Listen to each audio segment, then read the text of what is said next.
What's up, NBA fan? What's up, all sports fans? This your boy, JB, hosted the Behind the Bench Podcast Network and channel, giving a shout out to the rest of the crew, Shy, Kelvin, Jermaine, KB Film Room, Big Dog Talk Sports. That's right, that's right.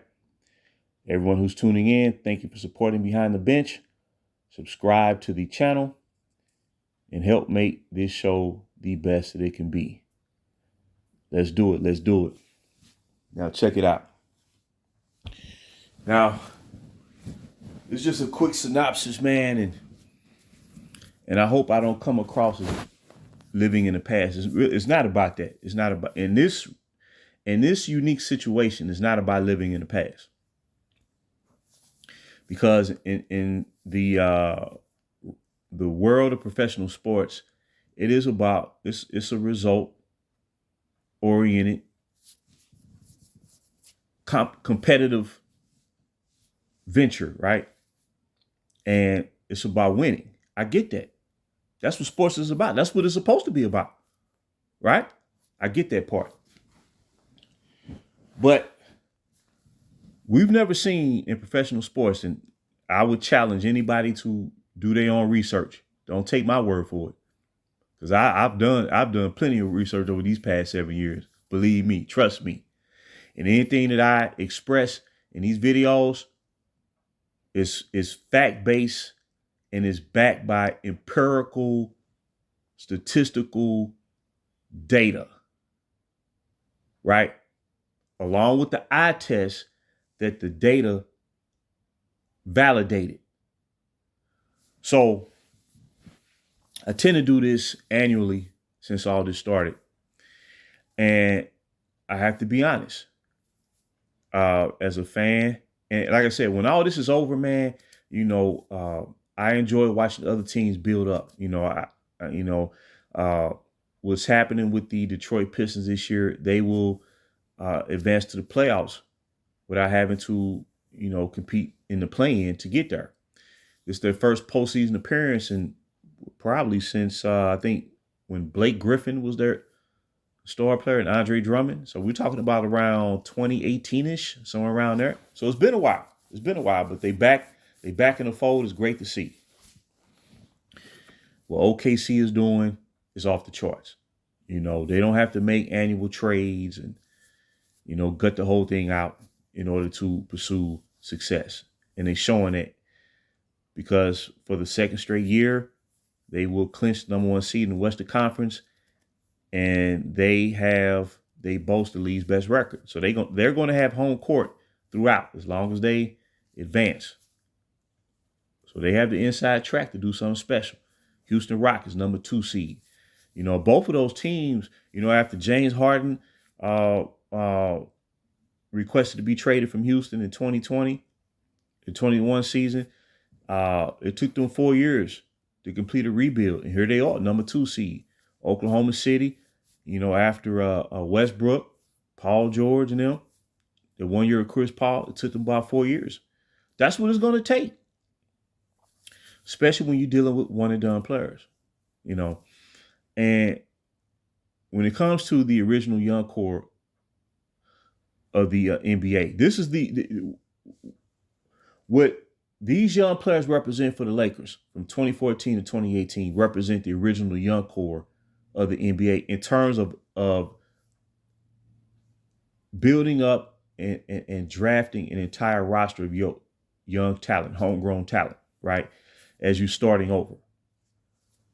The Lakers created the original young core of the NBA under the one and done era. And when you look at it, it may have seemed insignificant because they were the first of its kind. And a lot of times when you represent something that's newfound, it tends to go underappreciated and overlooked and eventually sacrificed. That's what happened to these young men. So when all this started, I said to myself, and this was a natural reaction because the way I supported them was the same way I supported the players from the 80s of the Lakers, the 90s after, the post Showtime years, and then Kobe and Shaq years, and then the rebuild, led by Kobe, and then the Kobe and Powell years. Nothing has changed. Even when they drafted, Ryan Kelly from Duke and Robert Sacre, and then they brought a lot of young players, Wesley Johnson, people like that, Tariq Black. I still rooted for him, man, because I figure, okay, let's see what they got. You know what I'm saying? We know that, especially after Kobe injured his Achilles, that okay, that run was basically over. It was a beautiful run, but it was over. Paul Gasol went on to play with the Chicago Bulls, later on the San Antonio Spurs. Even Ron Artest, left, played for the Knicks. Derek Fisher, he got traded to OKC. Lamar Odom career was basically, reached the end. So it was time to start over. In my mind, I said to myself, okay, I wasn't necessarily blaming people saying, well, why ain't the Lakers winning right now? Because the way I figure it, man, to win 10 titles in 30 years, man. I mean, really, the most titles of any team in all 4 major professional sports leagues, we won 10 in 30 years. So we got to celebrate a lot, right? So I said to myself, okay, let's start over again. Let's start fresh. Kobe had just retired. This is a perfect opportunity to rebuild, create a foundation for ourselves, so we don't have to go through a down period like this again. So it was a lot of. I didn't think of the negative. I looked at the positive of things, and that's what this young core represented, and that's what they was meant to represent before it was all disrupted abruptly by who. That's why I dubbed him the Hurricane. He blew the hinges off the doors. So my mind told me, I said, you know what? I'm going to back these men because they was referred to as the baby Lakers. So if you remove the word baby, what do you get? Lakers. They were Lakers. And see, that's what I'm trying to, when I put these videos out here, man, and I really try to stress that point, they were Lakers. So, and if you look at other star players, like superstar players, franchise players, Giannis Antetokounmpo, he was allowed to grow under his own rate. Do people realize it took him 4 years before he started averaging 20 points a game? Kawhi Leonard, right? 2-time Finals MVP. Well, Giannis went on to become 2-time league MVP, Defensive Player of the Year, and led Milwaukee to the championship for the first time in 50 years since Kareem Abdul-Jabbar did so in 1971. A tremendous feat in the NBA. Should have been celebrated, but it really wasn't. Kawhi Leonard, the Claw, right? 2-time Finals MVP, right? Led Toronto Raptors to their first ever NBA championship. The first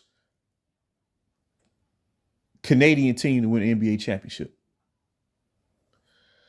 It took him 5 years before he started averaging 20 points a game. Scottie Pippen, right? Teammate of Michael Jordan. The very player that the revision is now trying to say was the real reason why the Bulls won. They trying to make Pippen Jordan and Jordan Pippen. Well, what they won't tell you is Pippen is a first ballot Hall of Famer, no doubt about it. And he did get recognition for being a major factor, a major catalyst in why the Bulls won those 6 championships in the 90s. But Michael Jordan was the driving force behind it. But what they won't tell you is Scottie Pippen didn't average 20 points until his 5th season in the league. And that's when they went back to back. It's not a knock on Scottie, but that was just his development as a player. Paul George, right? PG. It took him 4 years before he started averaging 20 points a game. The Joker himself, Nikola Jokic, 4 years before he started averaging 20 points a game. Last year, in Jamal Murray's like fifth, sixth season in the NBA, because I believe he was drafted in 2017. If I'm not mistaken, last year was the first time ever that he averaged 20 points a game or more.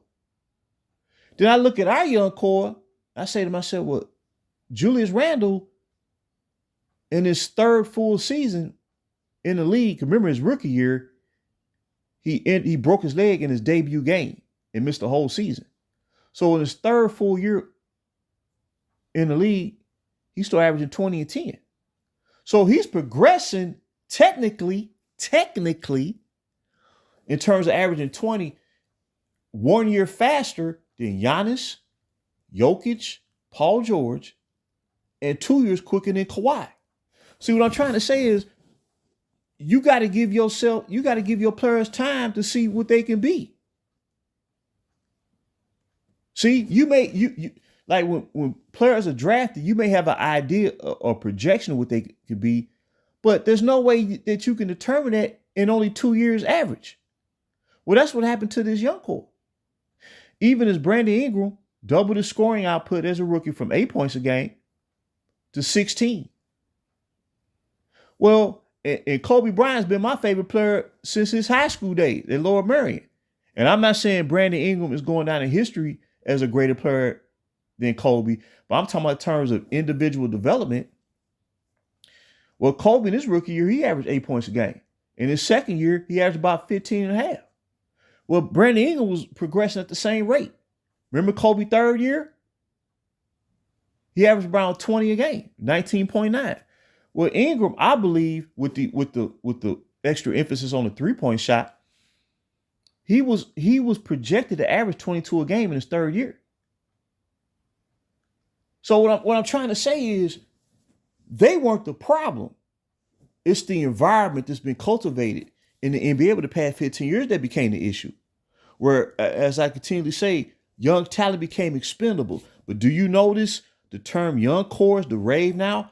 I pull up pages all the time, and I see poll questions. Now the question is, which team has the best young core?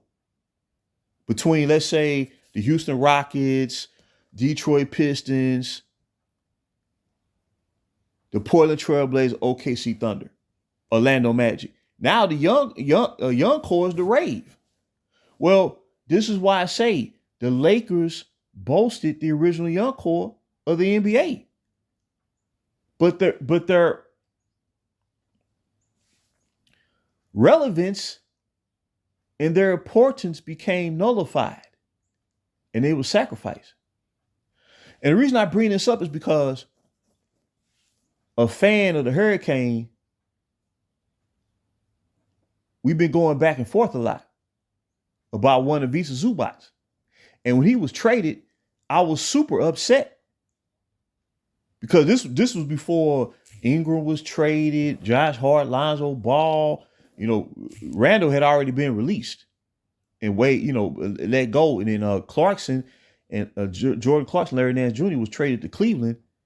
And then mid-season overhaul that was designed to benefit the Hurricane during his last year in Cleveland in 2018.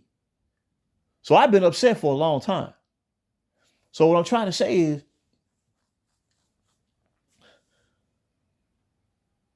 the fan would try to critique my view of my own players by saying Zubac was trash. This was back in 2019. We've been going back and forth throughout the course of the past 6 seasons. And now that he's seeing what Zubac can do, if he's involved in the offense and developed, where the coaching staff trusts him and believes in him, more belief than trust. Now all of a sudden he come back and say, man, only reason I went at this guy is out of anger because I upheld my players. And see, a lot of this criticism and pushback is because they want you to accept what was going on. But I wasn't finna go out like that. I'm gonna go out like a soldier. So what I'm saying is, now that Zubac is emerging, which he would have done all along years ago, he had to retract that and say the only reason that I attacked this Laker fans because out of anger, because he was driven to uphold the young talent. So in this whole 7 years, my position has never waned. No matter the fact that they won in that bubble, then to me it didn't resonate because it was all done off the backs of who they sacrificed. It wasn't like the young core wasn't competing and was lollygagging out there and they was let go. No, they was showing their worth and value in competing and finished the season with a point differential of negative 1.5, which means that they was competing in 85% of those games, and only because of youth and inexperience did they fall short. Outside of that, for 3.5 quarters, they was right there, competing with the Golden States, competing with the Cleveland Cavaliers, with the Hurricane and crew, competing with the Boston Celtics with Jason Tatum and Jaylen Brown and Kyrie Irving and Al Horford. The Lakers beat them in LA with the Brandon Ingrams and the Julius Randle. They beat them. Now, Boston beat us in Boston, but hey, they was at home. They beat us at their place. We beat them at our place. So our young core talent was matching the Tatums and the Browns. But the Tatums and the Browns was drafted by a team that was already playoff level and had the veterans such as Terry Rozier and Al Horford and Isaiah Thomas and Kyrie Irving, which is ideal. I'm not knocking that at all. But as I always say, our young core was thrown to the wolves and had to go out there and basically, man, learn on the fly. That's why I was so proud of them. And they wore their jersey with pride. And even the fans that bought in, it was cool. And I get it, man. They want to see the team win. But I believe we could have did with our own players. And it wouldn't have took as long as what they thought. Because all this shuffling they've been doing since the bubble year, I mean, it's been all for naught, basically. So you'd been better off just sticking with your own. And they would exceed expectations. Because now all of a sudden, the fan that was attacking me all them years and called himself trying to argue back and forth, now he's saying, oh, that was a huge mistake, letting Zubac go. Well, it was a mistake letting all of them go. And that's been my point. And that's my sticking point the whole time. Never deviated all the way through because I understood their value collectively. Not just individually, but collectively what they brought to the table. Because that's how they was drafted. That was the purpose of drafting those type of players. It wasn't that so that one guy can become the man per se. No, the foundation. And then as they emerge, then you bring in the superstar. They went in reverse. They brought the wrong superstar here and gutted everything out. So my view has been consistent all the way through. And I'm not trying to take credit for anything.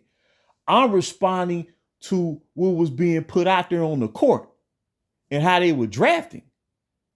Right? As I do this video, Milwaukee Bucks playing the Detroit Pistons. Giannis is not playing tonight because they got I think they clinched the 4th seed. Kuzma goes out there playing basically Detroit Pistons with their starters. He drops 22 points in the first quarter. He steps up to the occasion. He rises to the occasion. That's Kuzma's strength. It's almost like Kuzma, to me, when I watch Kuzma play, he reminds me a lot of Robert Horry. Robert Horry was seen as someone like during the regular season. Not saying he would coax, but he would play his role just good enough to help the Lakers navigate through the regular season. But come playoff time, Robert Horry always stepped up to the plate. Always. That's what Kuzma remind me of. It's just that he had to embrace a situation where his game was going to be totally neutralized to where basically he was going to be turned into a spot-up shooter. His scoring average he averaged 16 and a half as a rookie. And by year 3, he was averaging 12.5. That's unheard of. His scoring average supposed to have went up. It went down. And you could tell it affected his game and his confidence. So what I'm trying to say is this. The reason why I celebrate these young men is because we never seen a situation where young players were all let go. When they was balling for you, when the Julius Randle gave you all 82 games. He played it was so commonplace, I didn't even realize Julius Randle played 82 games until after the season when I looked at, the player when they do the exit interviews and he was saying, well, I was very proud that I was able to play all 82 games. I said, damn, Randle did play all 82 games.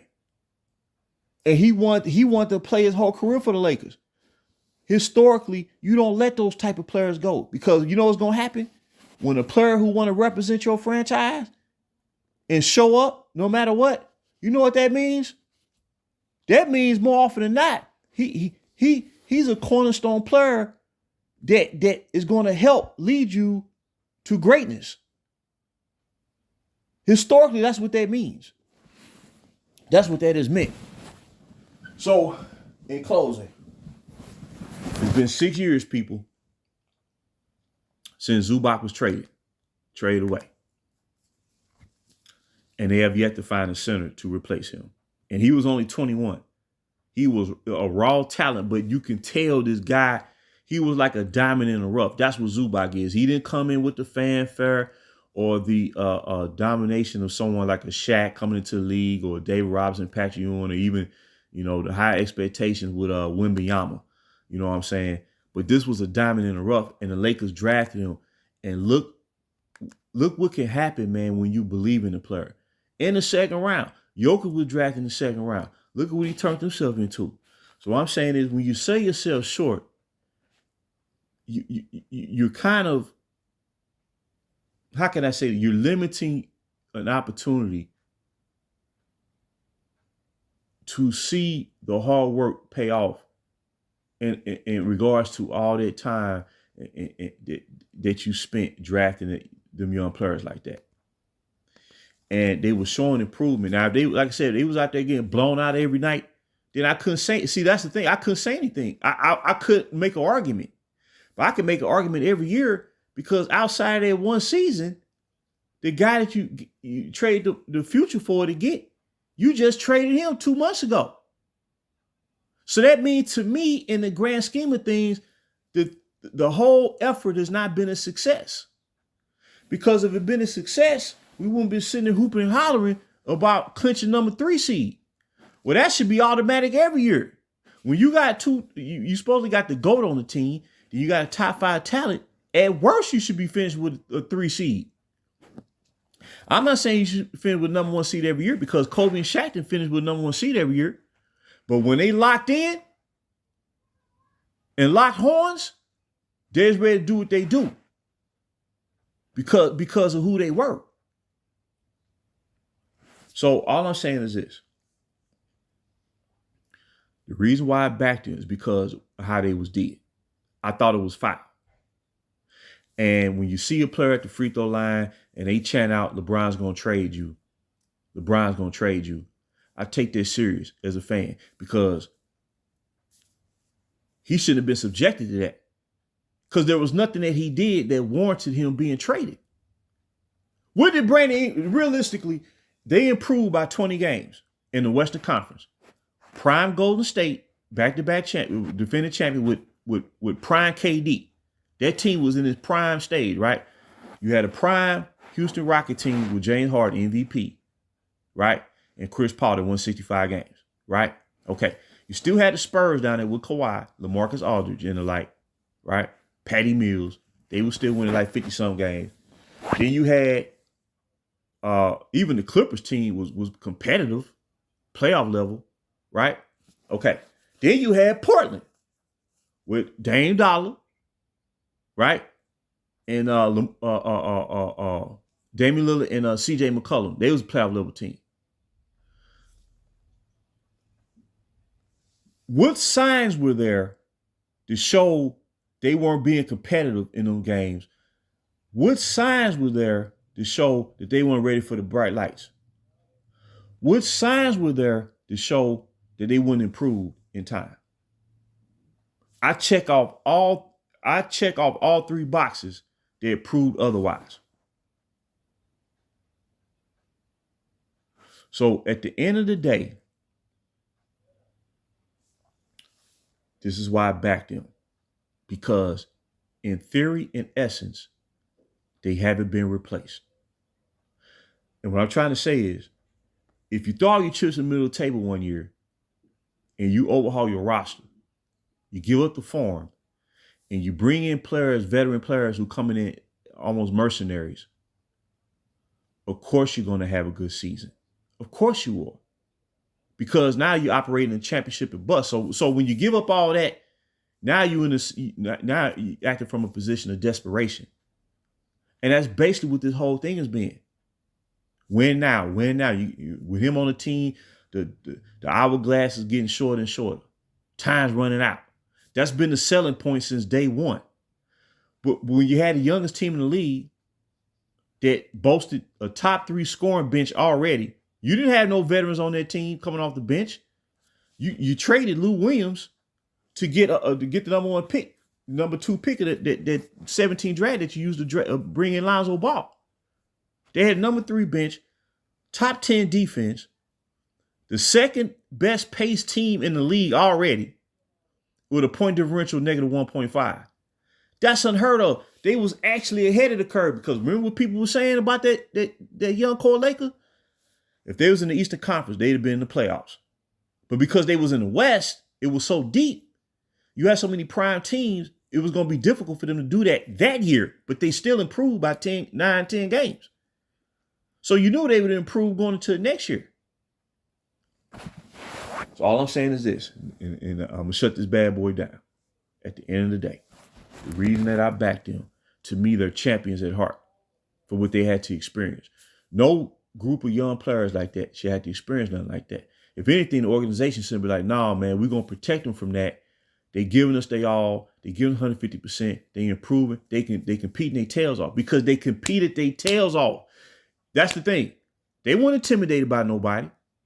I didn't see no sense of intimidation. I didn't see them taking plays off.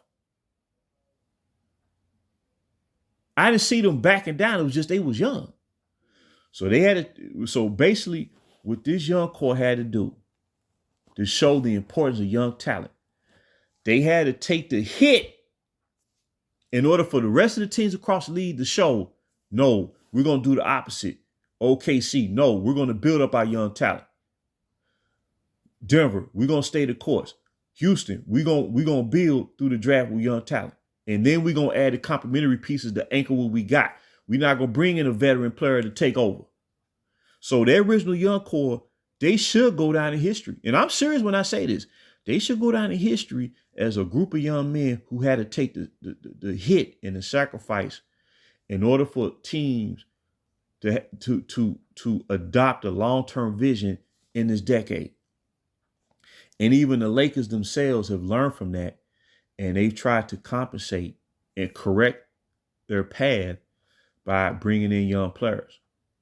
But it entailed sacrificing another superstar who you traded for, flipping his contract around to bring in those young players to stabilize the franchise. Because if they weren't able to do that, I mean, they'd be looking like the Philadelphia 76ers right now and the Phoenix Suns. Because remember what happened in 2022. They finished with 33 wins and 49 losses. So they were looking just like Phoenix is this year, and looking like basically what Philadelphia looking like. Any team out there to try to go win now, the way the league is set up now with this new CBA, they're going to falter. It's as simple as that. So the Lakers were fortunate to benefit from having Westbrook on that team to flip him around in his contract to bring in a host of young players. You see what I'm saying? So all this flipping around, posturing, the Lakers had everything up front, and the timetable was set. So it was darn near perfect, the timeline. You had everything intact. Phase 1, you completed phase 1. Phase 2, cap space galore for the right reasons, not to manipulate, but to build on. And then step 3, bring in the right star player. Step 4, you got all your draft picks. You ain't got to go through all this rigmarole. You wouldn't need to bring in no Luka. Because if you bring in Luka, why do you have why do you need the other guy on the team still, but you had to bring in Luka? See? But with the real team out there, you bring in the right star player. We would already went through the building phase by then. Now you establish you ready to rock and roll for the next 10 years like OKC about to do. OKC is about to roll for the next 10 years. And that's why I've been so upset about this, because we was at the forefront of all of that. And what OKC doing right now, cranking out 60-some wins. You know, who's to say, this is going to be commonplace for them. They ain't going nowhere. So even if they don't win it this year, well, shit, they know they're right there. They had another piece. Boom, that put them over the hump. If there is a hump they have to be put over after this year, they number 1 seed for a reason. So I celebrate these young men when I watch them play, man. I see them with Laker uniforms on. That's just me. I ain't trying to force it to nobody, nothing like that. But it's just me. And I see Zubac out here balling, and the fan LBJ had to acknowledge, man, I was really off, man. I was shocked by what he doing. Well, if you're a fan of the team and you watched all 82 games before this all started, or even doing this rookie year, or you doing this workout video, you will come to understand that what he doing now, it ain't no surprise. And that's why I maintain my position after all these years. Because we won't be tripping off no 3 seed. And I'm not knocking it, because I know fans are excited because of what's been happening over the past 4 years. It's been one disappointment after the next. But when you get rid of your whole squad, well, this is what's going to happen. Even if you got 2 superstars on the team. You see what I'm saying? You see what I'm getting at?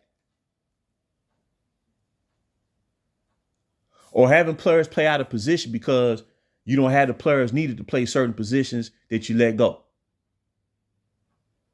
So I'm going to shut this bad boy down. Please leave comments and thoughts. Like I said, I'm not living in the past. I'm just proving how much the future was giving up. Because they haven't been able to replace Zubac. And I don't want to get into, Brandon Ingram's talent, Kuzma's talent, nothing like that. But just, Zubac, people shocked. They shouldn't be. He just getting the ball. He wasn't getting the ball in the first 5 years with the Clippers because he was undervalued when they got him. They didn't know he had that type of talent. So they used him as a screener up top, pick and roll. You the roll guy, but you're not getting the ball other than lobs. So he been held back. So like I said, these young men should go down in history, man. They really should. And I believe they'll get their due, just due down the road. Once the smoke clear in the NBA is far beyond this current age of player empowerment and sacrificing everything in sight to try to produce a winner. That's not a way to build a real team, dog. And those type of teams don't last long anyway. All your dynasties in all professional team sports, they all started from the bottom up. And when I say they started from the bottom up, they started from the bottom and worked their way up. But I'm going to head on out of here. Please leave comments and thoughts. Until next time, JB for BTB. This is Behind the